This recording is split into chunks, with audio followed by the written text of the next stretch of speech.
muti an Bilal dari sahabat Bilal alaikum tetepono sapa sira kabeh bi qiyamil laili kelawan jumlah wengi fainahu satemene qiyamul lail iku dam bisolihin penggaweane kebiasaane wong saleh. Jadi patokane wong saleh wis sering nglakoni salat malam. Jenengan anggap pengen termasuk wong saleh, ya salah sijine kudu sering-sering istiqomah salat di malam hari. Qablakum faqarbatu ilallah dan mendekatkan diri kepada Allah. Wa munhadu 'anil ismi dan salat malam adalah mencegah kita dari perbuatan-perbuatan dosa. As-sholatu tanha 'anil fahsya wal munkar. Salat itu bisa menahan kita dari fahsya itu perbuatan orang apik, wal munkar sing munkar. Dene nek sing pirang-pirang wong salat tapi sering lakoni maksiat, ya setane ning ati pirang-pirang salate setane wong niku pirang-pirang. Pamane salate ora bener, asal jengkel-jengkel tok, sing penting pantes, sing penting salat. Wa mukafiratun lan lebur lisayatin maring pira-pira kesalahan. Wa mutradatun lidai dan nolak lidai maring penyakit. Salat malam itu bisa mencegah kita dari penyakit. Apa ya? Coba jenengan salat malam istiqomah. Sakit apa ora? Sakit berarti pancen awake sing amok. Andil jasad penyakit jadi jasad. Jadi ini sekarang apa? Wa Ibnu Nasr an Hasan bin Atiyah rakaatani yarabuhuma Ibnu Adam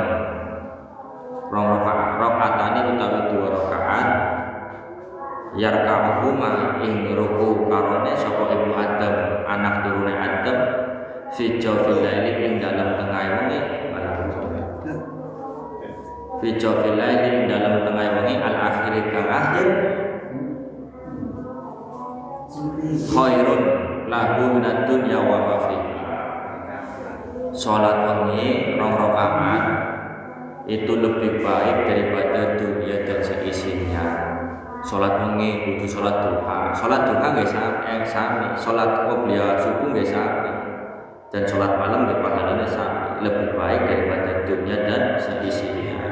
Walau la an asyqa ala ummati dan seandainya salat malam hari itu tidak memberatkan umatku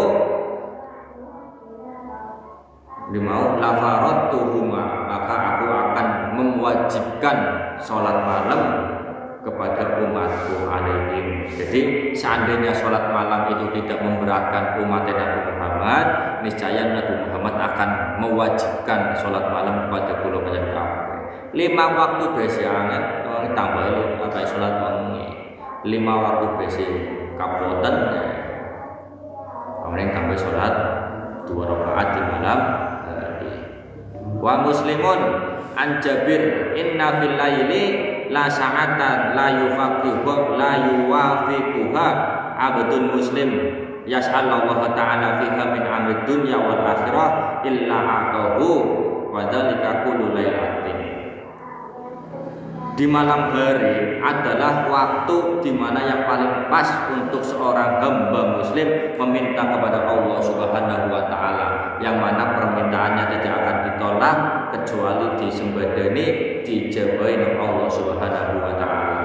Setiap malam adalah waktu yang pas, waktu yang cocok untuk beribadah kepada Allah Subhanahu wa taala. Kabeh langit terbuka.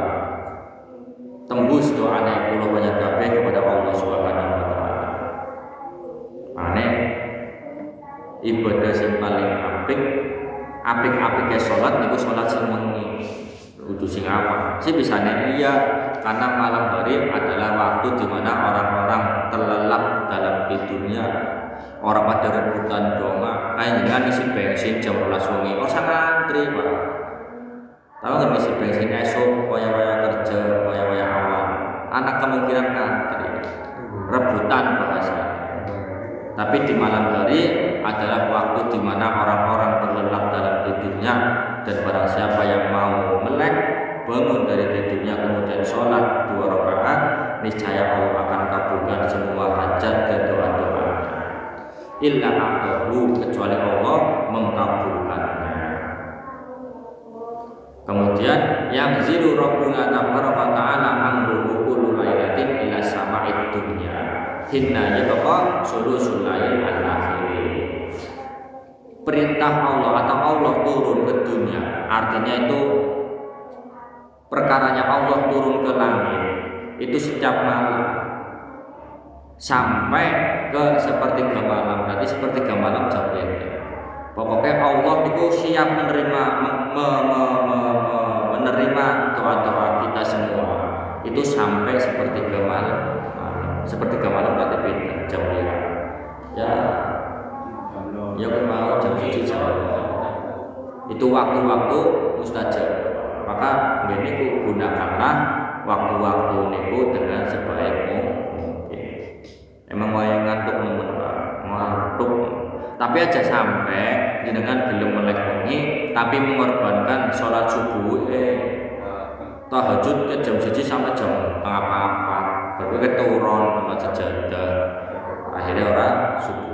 Tamu dengar rasa tahajud tapi subuh.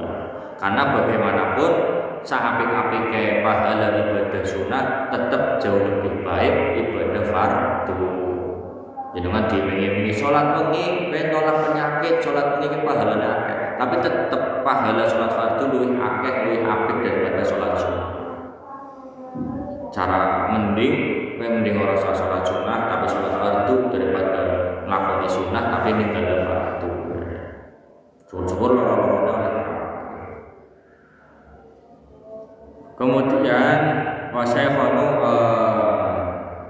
fayaqulu rabbana ma yad'una fastajibu lahu wa ma yas'aluni fa'taibu wa ma yastaghfiruni faghfir lahu. Dan barang siapa yang ketika selesai sholat malam doa kepadaku maka akan aku ijabah doanya. Dan barang siapa yang meminta kepadaku maka akan aku berikan. Dan barang siapa yang tobat kepadaku maka aku akan ampuni tobatnya. Berjalan Gusti Allah. Asal tata kemudian bener sholatnya. Orang pun sholat ket wudu wis bener. Kadang wong tembe wudu bae wis salah. Akeh wong ora bener ketika wudu. Wudune wis salah otomatis kan sholatnya ora bener. Itu kenapa banyak dari kita akeh sing sholatnya kenceng tapi yang mau besok jebule lapat catetane ternyata nah gue sholat orang bener wudune bener. Kemudian wa Ahmad wa Abu Dawud an Abi Hurairah radhiyallahu rajulan qama min al-laili fa shalla wa iqata imra'atat fa shalat fa inna abad nadha fi wajhil ma.